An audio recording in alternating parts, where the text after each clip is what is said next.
What's going on YouTube? It's Teach, back again with another video, and today I'm coming at you with my NFC West off-season grades. Another 4 teams to talk about today. It's the Cardinals, the Rams, the 49ers, and the Seahawks. So let me hear your thoughts on all 4 of these teams and their off-seasons, from free agency to the NFL draft to trades and anything there in between. I'd love to hear your thoughts on what you thought these 4 squads did during the offseason and how you would grade their moves. But hopefully you guys enjoyed today's video. Hit the like button if you do. Subscribe if you're new to the channel, and of course, again, leave those comments down below. So we start with the Arizona Cardinals, obviously coming off a disappointing season. It leads to a regime change, not only with the head coach, but with the front office. So yeah, big offseason overhaul. And this is kind of a team that's tricky to grade because they're in a bit of a retool. So their free agency shouldn't be all that active. So, I kind of contemplated, do I grade this based off of what I think their objective this offseason should be? I kind of thought about it for a second, but what I think the Cardinals should be could be so different than what someone else thinks the offseason should look like for Arizona. So that's so subjective. So I get that to my regular, grading system. And, all in all, I mean, this free agency wasn't all that active for the Cardinals. Like, they weren't doing a whole lot of spending of money, right? If anything, they were kind of purging some potential big contracts, right? And then letting, Byron Murphy sign with Minnesota, letting a Zach Allen sign with Denver, and that hurts because those are, mid-20s potential building blocks there on the defensive side. So I would have liked to see them stick around. But at the same time, this is, like I said, an organization going through a retool. Do you want to just start it by spending all that money on a corner and on an interior defensive lineman? Especially when this front office weren't the guys who drafted him. So I understand why they let them walk, but because of that, they let a couple of, I think, nice defensive pieces, young defensive pieces leave. And then, their big headline offseason moves were re-signing Kelvin Beachum and then re-signing Will Hernandez. He gets the nod here. Him or Beachum, you could go with either one. It's fine. It's not a move that's going to transform an organization or anything like that. But, Will Hernandez is still 27 and, had a strong start to his time with the Giants, and then kind of it petered off, and they had some controversies with their offensive line coach, and then obviously the Joe Judge era. So I thought a new scenery could help him, and I think all in all, maybe he was a little bit better last year in Arizona. Also missed some time, so, maybe he played a little bit better, but missing time, not great. So we'll see what he looks like this year. But if he picks up, the improved play, he can become a solid starter there in the interior offensive line. Kelvin Beachum, I just don't see a long-term pathway to him being a starter like I do with Hernandez. Again, only 27. I could see him being a starter if he gets, if he picks up where he left off last year. I could see him being a starter for the next 3 to 4 years in Arizona. So D+ for the free agency grade. But again, I don't know if you're a Cardinals fan, if you're upset by that, right? Because did you want to go spend all that money? Probably not. Let's focus on using that money for next offseason or the offseason following. Then we get to the NFL draft, and this is where, I think you can forgive a bad offseason because the NFL draft is where this team's focus should have been, right? If this team's going through this 2-year retool and trying to get the book straight and trying to reset the roster just enough, and, Jonathan Gannon and what Monty Austin-Forth want it to look like, well, the draft is the place to do that. And, got to give him an A, not only because of the first 4 picks, like I love, Paris Johnson Jr., B.J. Ojulari, Garrett Williams, who we're going to talk about in a minute, and Michael Wilson. Like, that first 4, fantastic. But also moving back from 3, ultimately landing at 6 to get Paris Johnson Jr., who we knew they liked. But you get Houston's first-round pick next year. You get to pick an additional 3rd-round pick this past draft in 2023. So I just love the moves that Austin-Forth made as the GM, and positioning himself properly on the board to where Paris Johnson Jr. is not too much of a reach. It's not ignoring other talent that's available, but they get their guy, but they also get a ton of other assets that obviously a team in a retool is going to want. And the reason I went with best pick Garrett Williams here was, Paris Johnson Jr., I guess they're going to play him at guard. We'll see once we get through, training camp and whatnot where he's playing. But they have a couple of veteran tackles, and Josh Jones has really only had success at left tackle, so I think he's going to stick there, but I don't know. Paris Johnson Jr. to me can play right tackle. He can play guard. I think there's a ton of flexibility there, but taking a guard at 6 can be a little tough to justify unless it's Zach Martin or Quentin Nelson type. But we'll see what Paris Johnson Jr. develops into. He was my OT1, so like that pick, of course. B.J. Ojulari, a lot of spunk there, but Garrett Williams is a perfect fit for what I think Jonathan Gannon wants to do. He was this cornerback with a ton of zone, experience at Syracuse, but had all the traits and athleticism to say, yeah, this guy could be a really nice man coverage corner. I think you're going to get a lot of that in Jonathan Gannon's, a lot of cover 4, a lot of single high man coverage. So I think he's kind of that perfect blend of skill set for what Gannon is going to want. And I could even say Michael Wilson, because he was a guy that, once he balled onto the Senior Bowl, I was all in on Wilson. And I really liked his tape from what we got to see there. And even when he could play at Stanford, there's a lot to like. So getting him even after Williams, that was in the running as well. But I decided to go Williams because I think he's a great scheme fit. And had he not, blown out his knee in the Notre Dame game, I think there's a chance we're talking about him as a first-round cornerback, right? Like, if not for that injury, where does he end up going? And, who knows how good of an end of the season he might have had, so he might have gone even higher.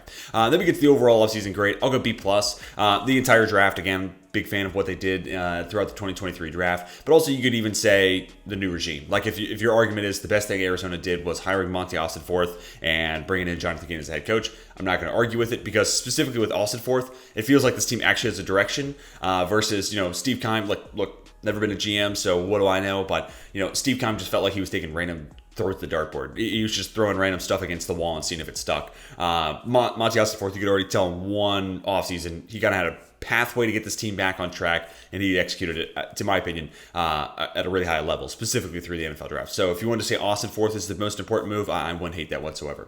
Biggest possession left, question mark left, would probably be edge. But they have a couple of young guys that could step up, and I've even heard some stuff that maybe Zaven Collins could dip his toes in the waters to play an edge, which I kind of thought he might be able to do at Tulsa, because right before the NFL draft that he was a part of was that 2021. He started to bulk up a lot, so it kind of made me think that maybe teams liked him as an edge rusher, which is interesting.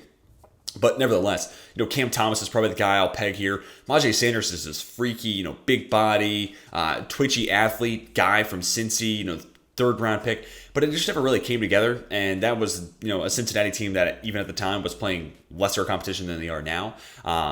But we never saw him break out. We never really saw him use those tools and traits to his best advantage or his full advantage. So I'm a little curious to maybe NFL coaching will be able to get that out of him. But there was also like diet concerns there. And, it was just kind of a weird prospect profile. Meanwhile, Cam Thomas, had he not got hurt at the Senior Bowl, is another guy where I think there's a chance that he's a back-end first rounder at the worst, probably going somewhere there in the second. They end up getting him in the third. So I think this is a guy that could be a better player than where he was drafted. So I'll go with him as my candidate to break out for the Cardinals and answer that question there at edge, because, they need one right now. But let's move now and talk about the Los Angeles Rams. Obviously, another team with a disappointing season. The Cardinals and the Rams, both teams that 2 years ago were considered as legitimate contenders, and obviously last year didn't go as planned. But this was another tough one, which I feel like I say all the time, because look, I don't want to give any Fs or free agency or best signing NAs, but look at the transaction tracker for the Rams, and they did basically nothing during free agency. It was two very small re-signings, and then you have the trade with Jalen Ramsey going to Miami, and they get Hunter Long back. And I don't even account for trade hauls as a part of the free agency grade. That goes in the offseason grade. So, sorry, I got to be pretty quick on this one. They didn't really do anything during free agency, so it's got to be an F, especially for a team that's contending. Now, granted, they're obviously hamstrung by the salary cap, but, we've seen teams be able to manipulate that, including the Los Angeles Rams. So, it was a team that was kind of moving on from a ton of older assets on the defensive side. They kept their offensive core mostly intact, moved on from Allen Robinson, but otherwise, they kept a lot of what was there on the offensive side while trying to build a new image, so to speak, there on the defensive side. So I'm interested to see what that looks like. But the NFL draft really did save their offseason, because I think they did a good job, not only with the players they got, but they did such a good job of loading up on picks. They ended up making 12 selections in the NFL draft while not having a first rounder, which, that's kind of less neat doing less neat stuff, but this year kind of even kicked up to a higher gear. So I'll go B+. And I really like Steve Avila as a prospect. I thought he was always a really good pass protector at TCU, guard center flexibility, good gap scheme guy. So, moving to that zone blocking scheme, does he have the athleticism to stick? We'll have to wait and see, but considering what we saw on the offensive line last year, especially post Joe Noteboom injury, the Rams are looking for any and all upgrades, and I think Avila could at least be a step forward in the right direction. Again, position flexibility is certainly nice, and a really good pass protector for a team that's going to pass the ball a ton, and a really strong player at that too. So B+, but there's a ton of other picks to talk about, and I'll kind of talk about that with the offseason grade C+, and a lot of that is weighted into the NFL draft. But even Trey Tomlinson in the 6th round, I think he can be a legitimate starter, at least in the nickel. But TCU had him playing outside, and I think if you get rid of his scrappy, kind of overly physical, kind of tugging on a jersey type of flags, he had 14 penalties last year at TCU, but a lot of it was just him trying to be spunky and scrappy, and I think if you cut that down a little bit, I wouldn't be shocked if he's at least a solid, competent enough, smaller, but albeit solid enough outside cornerback for the Rams. But at worst, he becomes a really solid nickel player, and I think they could do some cool stuff with him. And even Jason Taylor II out of Oklahoma State, I think he could be a player for them. I mean, they had a lot of turnover at safety, moving on from Taylor Rapp, still got Fuller there, but I could see a world where Jason Taylor II becomes a player for them as well. So there's a lot of these picks that don't really change everything. And even, I wasn't as high on Byron Young out of Tennessee, but pretty good athlete, older prospect, could be a guy who steps into a role and could be able to produce right away. Like, you feel like his body is matured enough and he has that 98th percentile broad jump, a good 40 time. That explosiveness could certainly come into play. But basically, they took all those older assets, moved on from them, and then kind of drafted their replacements in a lot of ways. Not necessarily, they didn't find a Bobby Wagner replacement. They didn't necessarily draft someone in the mind of being a Jalen Ramsey replacement. But they brought in a bunch of young talent that wouldn't surprise me if they're all okay enough. Like, I could see a world where Byron Young gets the job done and kind of plays Leonard Floyd-ish level where he was last year at least. And I could see a world where Jason, Taylor II is good enough and kind of playing at that Taylor Rapp level, and Trey Tomlinson's an okay contributor. I wouldn't be shocked by that whatsoever, and at least keeps the defensive baseline at a okay point, and then you let the offense hopefully get back on track where they were the year they won the Super Bowl. Biggest question mark left, kind of what we've already touched on, edge. I mean, Byron Young kind of got to step up, because you look at the other edge rushers, and I'm sorry, I keep up with the stuff. I make videos on this, and there's a lot of names I don't even know, which is crazy. And they kind of needed edge before they moved on from Leonard Floyd, and then they moved on from Leonard Floyd. So that's a bit of a rough situation to try to work around and build, one of the most important parts of your roster with. So it's going to have to be Byron Young that has to step up. And, he wasn't a prospect that I was super crazy high on, but third-round value is not horrible, and he is a good athlete, and he's a little bit older, like I said, so maybe he is one of those guys that could step up and be an immediate contributor. If they get pass rushers that step up besides, Aaron Donald, of course, this team might be all right. Let's move on to the 49ers, though, and I do think this is the team that's going to win the division again. Part of it is just, Shanahan, and that offense is insane, and no matter who they have under center, they put up big numbers, and they have so much playmakers on that side of the ball, and the defense, even with the transition from D'Amico Rice to Steve Wilkes, I think they're going to be okay there. Free agency grade, I'll go B-. Javon Hargrave's obviously the big name ticket here, so he's got to be the quote-unquote best signing. And I mean, that number 2 D tackle spot's actually been an area where San Francisco could get better. So now they bring in this guy who was a really solid run stopper in Pittsburgh and then developed into this awesome pass rusher when he moved to Philadelphia and even sometimes in Pittsburgh. But so you got a guy who's shown he can do both, but I think here they're just going to focus on him being, pass rush specialist and pair him up with, someone like an Eric Armstead who can move around. And maybe we'll get to see this Javon Kinlaw break out in year 4. I'm not saying that's impossible either. But he's just a guy who we've already seen play at such a high level, and considering he fills a need that was present there on San Francisco's defensive line, which is crazy because it was already one of the best units that there was in the NFL. It's a huge time ad, no doubt about it. But even like, Clelin Ferrell, 1 year, $2.5 million, bringing back a Kerry Hyder who's been solid for them, just loading up with these guys that I could see Clelin Ferrell kind of being a Charles Omenihu, having a career turnaround because he goes to San Francisco and ultimately gets a solid payday after he leaves the Bay because of it. Kerry Hyder's had some good football and played some good games there. And, bring back Tashawn Gibson, who was a solid player for them last year. I think they had a lot of smart moves, and then the big ticket, big splash was Javon Hargrave, which again fills a need that you didn't think was there or didn't think about being there because the defensive line was so good. But now you got to deal with Armstead and Bosa and Hargrave and then Ferrell and Kinlaw. I mean, it just goes on and on and on with the depth across that defensive line. Then we get to the NFL draft, and I got to admit, I wasn't crazy about it. That third round in specific, I thought could have been a spot where, hey, they don't have a first or second round pick, but they picked 3 times in a span of 4 selections. They come away with still some okay players, and we'll come back to Jair Brown, but they drafted kicker and Jake Moody. We'll see where that goes, I guess. And then Cameron Latu, okay, fine enough, but he's kind of capped at best being a good tight end too. How much is that moving the needle? I know this offense is a little different. It's not like a tight end 2 in Buffalo, or, they did just draft a tight end. But you get my point. This is a team that's going to utilize those 2 tight end sets, both for blocking situations, but also to take advantage of linebackers in the passing game. So, yeah, sure, if there's a team that makes the most out of Latu, it's probably San Francisco. But still, I don't know how much that's really moving the needle. Kittle's also missed time, so maybe I'm talking myself into it a little bit. But even their day 3 picks, I wasn't super, super crazy about. Darrell Luter might be the one guy from South Alabama that I'm like, okay, yeah, maybe there's something there, and they kind of need another outside corner, at least for depth. Luter could be that guy. But Jair Brown, man, I wasn't crazy about him coming out of Penn State, but he was a playmaker, and he's a hard hitter, and he can fly around the field. And I look at his skill set, and I'm like, man, he could do a lot of the same stuff that Jimmy Ward was doing for them in the nickel last year. And that was a big move because he wanted to play safety, he wanted to be on the field. And then they kind of transitioned his role into that slot cornerback spot where he's kind of playing strong safety, he's kind of playing nickel corner, and it kind of became a really good position for him, but it kept him on the field, kept him happy, but it added a lot to that San Francisco defense. And I mean, who knows? They signed Isaiah Oliver, maybe they're planning on him being their nickel. But I could see Jair Brown kind of playing that same role that Jimmy Ward had. I think he's got a lot of those same skill sets. Just a little bit younger, and I mean, obviously with that comes a little bit less experience, but I can see where that's a role he grows into well, and I can see that's why they drafted him. Like, if that was their intention for their selection of Jair Brown as a Jimmy Ward replacement, I wouldn't be shocked whatsoever. But we'll see once we get into training camp, but I think that's a role where he would actually be pretty solid, so I got to call him out. It's the best pick here for the 49ers. Off-season grade, I'll go with a C. This is a team that does not need to transform a whole lot now. I'm looking at it, free agency grade B-. Maybe you can tell me that's a C+, and maybe this offseason is more of a C. But anyways, I think C is still fair. Signing Javon Hargrave to me is the most important move. Biggest question mark left on the roster, I'll go offensive line. Both at left guard, because I never thought Aaron Banks was a great fit for that zone blocking scheme.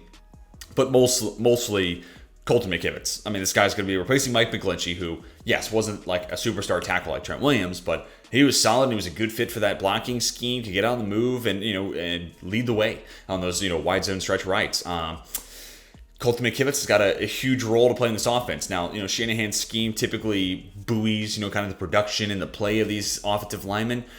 But, we haven't seen anything from Colton McKivitz, so we just don't know what we're treading into. And, it's such an important position, not only for that run game, but Brock Purdy, Sam Darnold, Trey Lance, whoever it ends up being, that's going to be a huge guy in pass protection. And teams, if McKivitz struggles, are going to pick on him. And that could be something that kind of holds back the 49ers maybe from another 13-4 season. And maybe because they have some issues there, they lose some close games and become an 11-6 team, or maybe even just 12-5, one game step down. But that's going to be a really interesting spot to watch this year. I'm surprised they didn't really address it, because there's even still some guys on the free agent market now that I think would be an upgrade. But they're content with McKivitz, which shows pride, but I need to see it first. All right, let's talk about the last team now, the Seattle Seahawks. They finished second in the division last year, and as you can tell, I loved their offseason. Start with free agency, B+, and, we'll come back to Draymond Jones, but just even looking at the linebacker position, getting Bobby Wagner back, that's a cool story in and of itself, but him plus Jordan Brooks, I think that could be a good mentor-mentee relationship. We've gotten to see before, but, bringing Bobby Wagner back, I think only makes Brooks that much better of a player. And still $7 million for Bobby Wagner. He's not playing that bad. I think that's still a decent price point. But also, before they got Bobby Wagner back, Devin Bush on a one-year flyer. That was a really interesting signing. A high-end athlete, former top 10 pick. Could they kind of salvage that into a one-year deal? So if it doesn't work, okay, no biggie deal. But if it does work, then hey, there's some potential huge payout out of this. So now they got three linebackers pretty deep. So in the case of an injury, they got some depth there to test it. And then one of the more underrated free agent signings to me was Julian Love. Had they not gotten Devon Witherspoon at pick number 5, I would have been saying, Kobe Bryant's probably playing outside, and then you're moving Love to play the nickel, which he did for the Giants. He even played some safety, had some experience playing outside corner, both with New York and as a Notre Dame Fighting Irish alum. So, a guy that can play all over the place. So I was like, he's just kind of the glue that anytime there's a hole, he can just be there to kind of fill it up. So I think it's a really underrated signing. Nobody's really talking about that Julian Love move, but I could see where that pays dividends for Seattle, not only this year, but in a couple of years' time. And then, of course, we'll come back to Draymond Jones. This team didn't sign, like an edge rusher to kind of change, that position, but this wasn't really a great edge free agency group, in my opinion. Draymond Jones, though, I thought was going to make more money than he ended up getting. And secondly, he was the pass rush boost that was available in the market. And Seattle needed to upgrade at 3-4 D end. They needed that 3-tech spot to get an upgrade. So they needed pass rush and they needed a 3-4 D end. Well, Draymond Jones checks both those boxes. And again, I thought he'd make more money than what he ended up getting. So really like that move there for Seattle as well. And a guy who is kind of just now, the last 2 years in Denver, kind of hitting a stride. So I think he's going to get even better over the next 3 years that he's in Seattle. Then the NFL draft, man, I love what this team did in the NFL draft. I'll give it an A. Their first round in specific was awesome. That's, of course, why I noted it here as the best move of their offseason, their first round. JSN, Devon Witherspoon. They got that number 3 wide receiver. They got another corner who can play on the outside or even play the slot if you want to keep Kobe Bryant out wide. I'm not opposed to that. There could be a world where Witherspoon plays out wide when you only have 2 corners on the field and then moves into the nickel when you bring Bryant into the, onto the gridiron.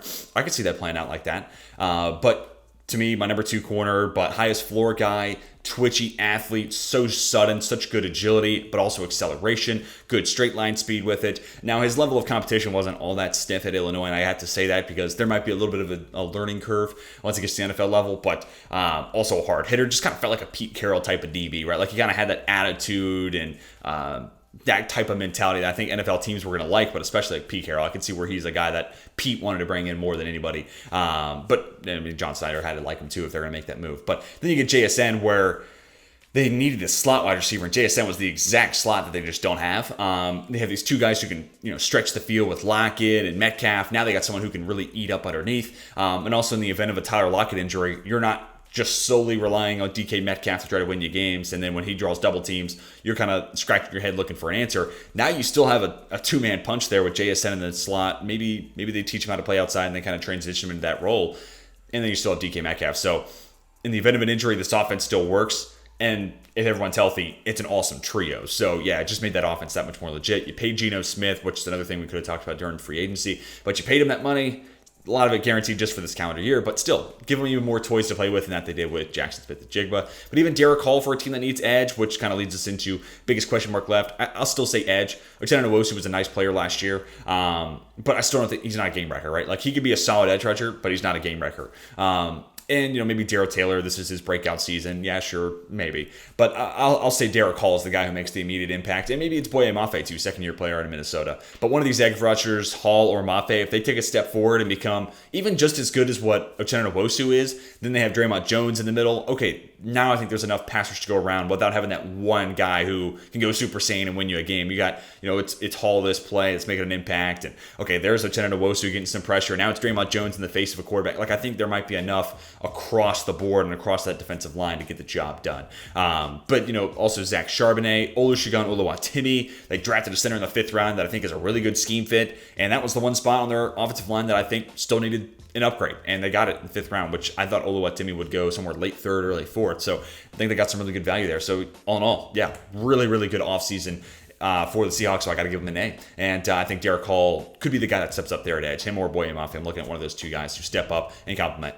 Uchenna Nwosu. But, guys, that's going to do it for my NFC West offseason grades. Let me know what you think down below in the comment section. What would you give Seattle, San Francisco, Arizona, or Los Angeles for free agency, for the NFL draft, for trades they made? I'd love to hear all your thoughts and maybe their best moves throughout those different periods down below in the comment section as well. But hopefully you guys enjoyed. Hit that like button if you did. Subscribe if you're new to the channel and want to see more football content like this. But that's going to do it for me. Hope you all have a fantastic rest of your day. And until next time, my name is Teach, and I am signing off.